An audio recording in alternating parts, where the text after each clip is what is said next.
En fait, on est arrivé à un moment à un changement de définition, parce qu'au début on avait quand même, on montrait quand même des malades à la télé, même si en fait on a fait le focus sur les endroits saturés quand le reste n'était pas, et ce genre de choses, mais on s'occupait de malades. Et puis est arrivée la folie des tests, où on a dit qu'on n'avait plus rien à foutre des malades, ce qui comptait c'est d'avoir si on avait un test positif. Là c'est le début de la folie. Mais c'est pas arrivé par hasard.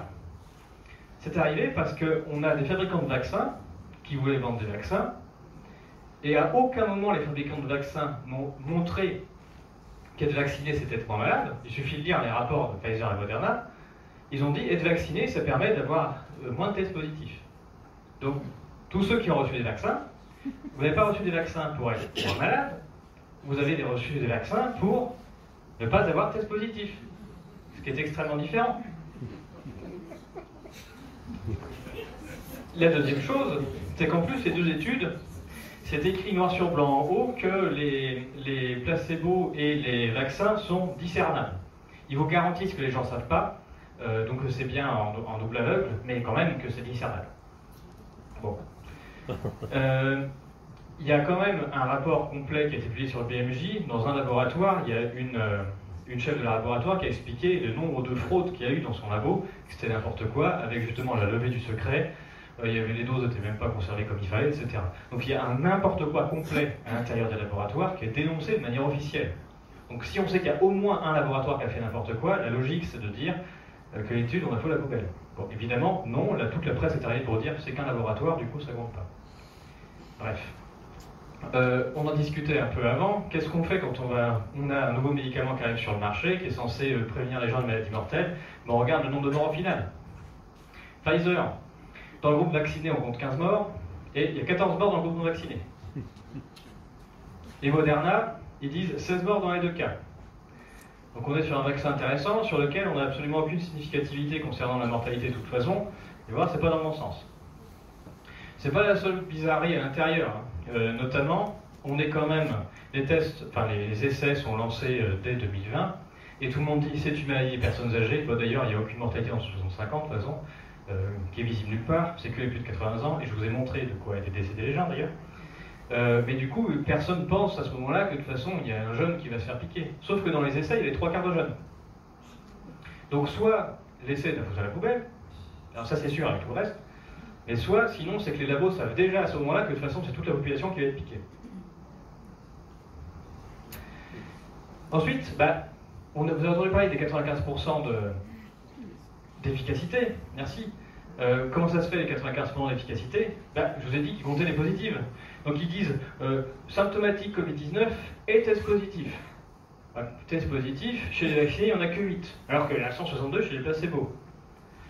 En revanche, des malades tout court, 1600 et 1800, vous dites en termes de significativité, on n'est pas terrible. Et puis sur les suspectés de Covid-19, 7 jours après la vaccination, on avait 410 là et 300 ici, donc il y en a plus chez les révaccinés. Donc la seule chose qui fait la significativité, c'est de déclarer ou pas d'être positif ou pas. Si on a des doutes sur le fait qu'ils savaient qui étaient vaccinés, qui n'étaient pas vaccinés, ils ont testé qui? Dans le protocole, il n'y a pas du tout de test systématique. Ils ne testent les gens que s'ils disent avoir des symptômes. Donc ils peuvent bloquer les gens en disant non, je ne vous teste pas. Ça aurait été un test systématique, on aurait peut-être su. Là, ce n'était pas le cas. Donc ils ne nous disent pas combien de fois ils ont testé chaque groupe. C'est important parce que le fait qu'on ne teste pas le même nombre de fois chaque groupe, c'est l'arnaque totale qu'il y a dans toutes les études. On verra après, j'insiste dessus. Deuxième chose, ça c'est les effets indésirables après la piqûre. Qu'est-ce qu'on retrouve? Tous les vaccinés, ils ont tout plein d'effets indésirables, avec la fatigue, ça c'est les frissons, myalgie, les maux de tête, diarrhée, mais c'est les symptômes Covid-19 de l'étude. C'est-à-dire que les vaccinés, quand ils avaient ça, c'était des effets indésirables du vaccin, les non-vaccinés, c'était le Covid. Dernière chose, quand vous avez des résultats qui ne vous plaisent pas, dans une étude prétendue scientifique, notamment si vous voulez vendre un médicament, vous êtes un gamin, vous avez un truc qui ne vous plaît pas, vous faites quoi? Vous donnez un coup de pied dedans, voilà. Il n'y en a plus. Les laboratoires pharmaceutiques font pareil. Ici, ce sont les gens qui ont été évincés des groupes contrôle au fur et à mesure du temps. Des participants exclus, et on a 1800 chez les vaccinés, 1600 chez les non-vaccinés, enfin chez ceux qui ont reçu le placebo. Vous avez remarqué combien de la différence entre les deux? Et au final, ça vous fait quand même 3000 patients exclus. 3000 patients exclus, sachant que ce qui permet de dire l'efficacité, c'est un truc avec 150, quoi. Donc il suffit que vous balanciez à la poubelle 150 types dont vous ne vouliez pas voir le résultat, et vous avez cette efficacité-là. 150 sur 3000, là c'est facile. Donc dans une étude scientifique, si vous avez plus de patients exclus que de patients qui est censé prouver que le produit marche, ben ça s'appelle une escroquerie. Enfin, c'est pour pas d'autre nom.